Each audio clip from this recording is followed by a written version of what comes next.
Hi everybody, it's Ms Adrianna with another story time. Tonight's theme is dragons. Alright? And as always, we are going to start off with I'm gonna like a. Alright? I'm gonna hop, hop, like a kangaroo, hop, hop, like a kangaroo, hop, hop, like a kangaroo, hop like a kangaroo. We're gonna swing, swing, like an elephant, swing, swing, like an elephant, swing, swing, like an elephant, swing like an elephant. We're gonna waddle, waddle, like the penguins do, waddle, waddle, like the penguins do, waddle, waddle, like the penguins do, waddle like the penguins do. We're gonna side step, like the crabs do, side step, like the crabs do, side step, like the crabs do, side step like a crab. We're gonna sit down, like the children do, sit down, like the children do, sit down, like the children do, sit down for story time.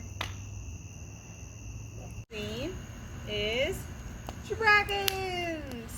So we're going to read some dragon books. And this is my helper, Nova. The Princess and the Dragon by Audrey Wood. Published by Child's Play International.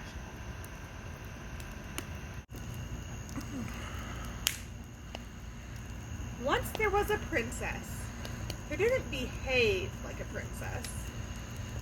The king and queen were shocked by her frightful manner. Her tangled hair and ragged clothes made her Nana cry. "Don't touch me, I'm perfect." The cook, try as he might, could never serve a meal the princess liked. No one ever saw her smile except when she played a mean trick on the old knight. All the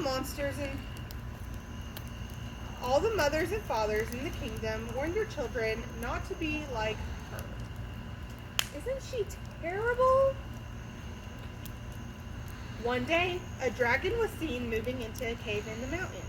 The mothers and fathers were frightened and ran to the king and queen for help. The king and queen were worried too. They knew that dragons like to kidnap princesses. But most upset of all was the old knight, as it was his job to protect the royal child.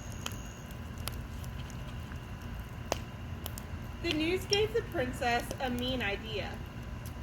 Wouldn't it be jolly to watch the old knight fight a dragon? She would let the monster capture her.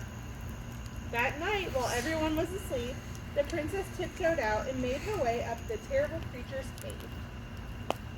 But inside, she found a dragon daintily playing the piano.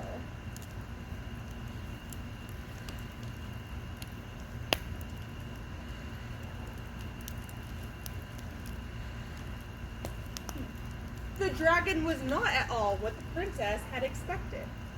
The dragon was equally surprised. The princess thought dragons were fierce. But this dragon wasn't fierce at all. Don't dragons roar loudly, chase knights, and kidnap princesses? The others do, but I don't.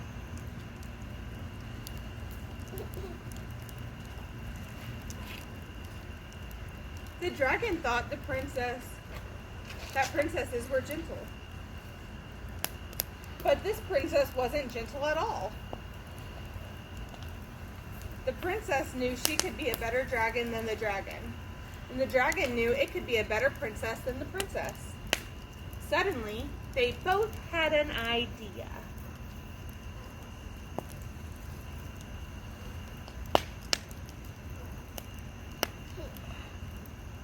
I'll be the princess, and I'll be the dragon. They shook hands and agreed to change places that very night.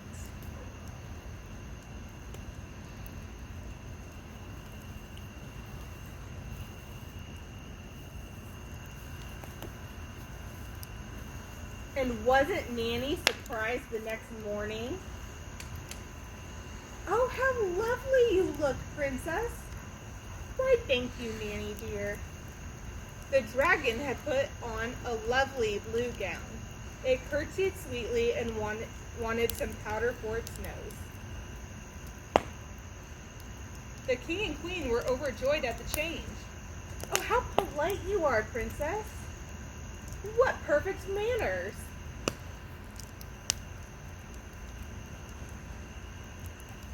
The cook nearly dropped the eggs Benedict when the princess asked for more. "Simply divine. May I have seconds, please?" From that time on, life was much more pleasant.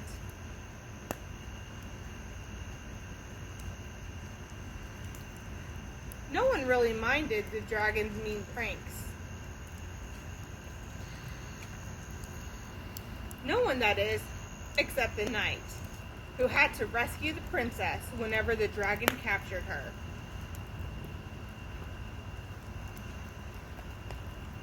The knight always ended up being captured. Now, all the mothers and fathers in the kingdom told their children to behave like the princess, and of course they did their best. But when they couldn't, they knew just the place to go. Up to the dragon's lair. The end. Our next book is Dragon is Coming by Valerie Gorbachev. And it is published by Hardcourt Children's Books.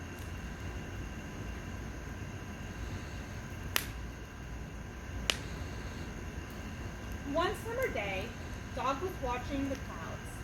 Some looked like fluffy white ducks in a blue lake. Some looked like ice cream cones. Suddenly, a dark cloud rolled in. "Wow! That big gray cloud looks like a dragon that will swallow the sun."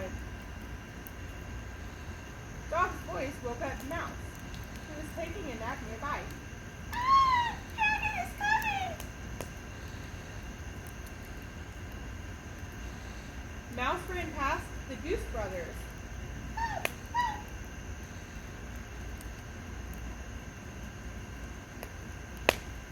"Did you see that flame? Run, geese, run!" The Goose Brothers flapped their wings and followed Mouse. Soon they passed the Sheep Twins. "Honk, honk! Look out, sheep!"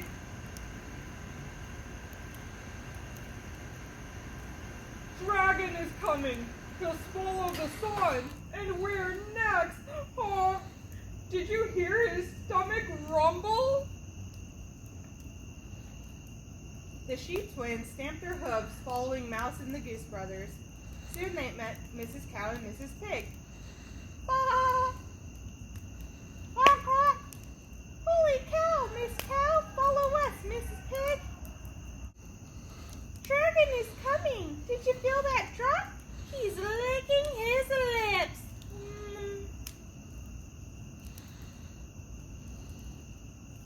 Mrs. Cow and Mrs. Pig joined the stampede, following Mouse, the Goose Brothers, and the Sheep Twins right into the barn.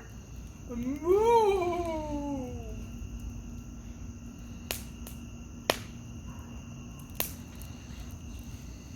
Mouse closed the door. She locked the windows, then all the animals sat quietly in the darkness. "He's coming closer and closer! Do you hear all that noise? He's right outside!" The animals huddled together and approached the door.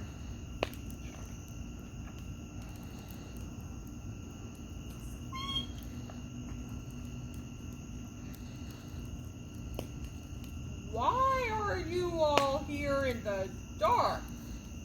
The thundercloud is gone and the storm is over."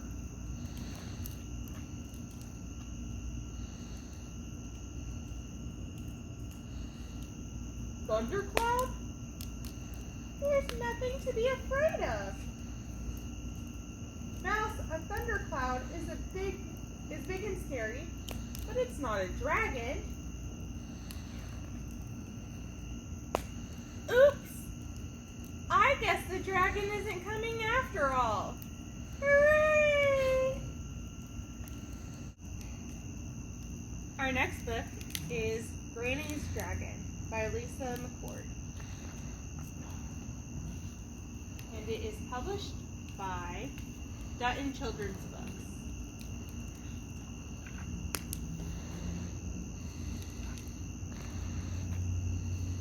After exactly 3 desserts and 12 stories, Granny said, "Time for bed.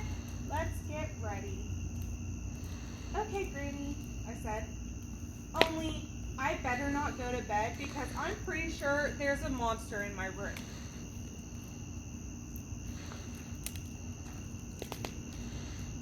"If there's a monster in your room, he'll have to get ready too," said Granny sternly. "He'll have to put on his pajamas." "Big scary monsters don't fit in pajamas, Granny. If he tried to put them on, he'd probably rip them all up with his huge hairy arms and legs."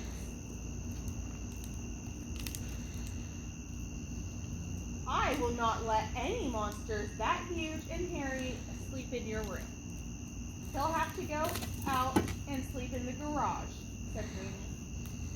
"What if the monster comes back to my room to eat me after you go?"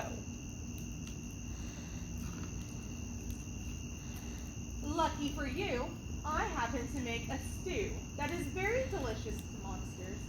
I'll cook some up and leave it right outside your bedroom door. Then the monster will be full and he won't eat you." "Not even for dessert?" "Good point," said Granny. "I'd better make him a monster dessert too."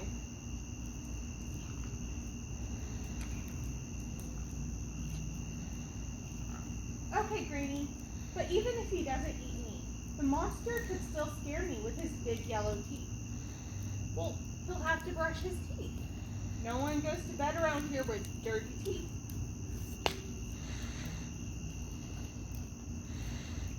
"He could growl at me, or shake his arms in the air and say, 'Booga booga booga! Booga booga booga!'" said Granny in her scariest voice. "There, that wasn't so bad, was it?" "No, but you're not a monster. I'd like to see your monster do a better job," said Granny. "Granny," I said, "you have so much to learn about monsters. It's not just that they say scary things. They have special powers. Monsters can even go invisible.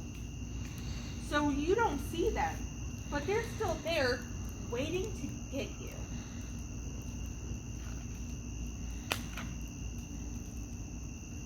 "I see," said Granny. "Well then, here's what I'll do. I'll whistle for my very large but good-hearted dragon to stay right by your bed all night and protect you. She can go invisible too, and she's way bigger and stronger than any monster."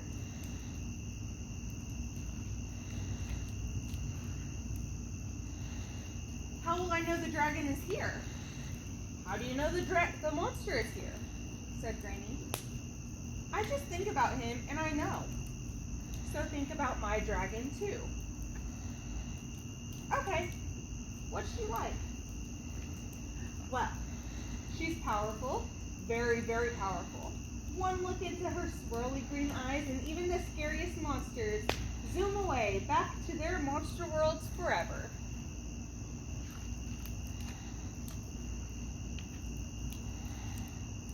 "Why are they so afraid of her?" "Oh, they think she might growl at them, or say, 'Ooga booga booga,' or eat them." "Would she?" "Nah, she's a vegetarian. She does love my monster stew though. And she'll stay right by my bed all night long. All night long."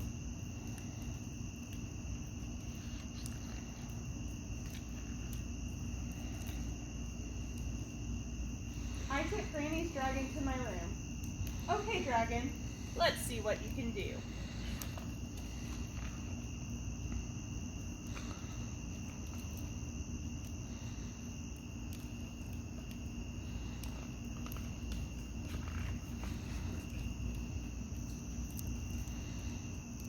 Everything's okay now, Granny. Granny shook her finger at the dragon. Oh, no, it's not. Come with me, dragon. That's more like it. Did the dragon forget to brush her teeth?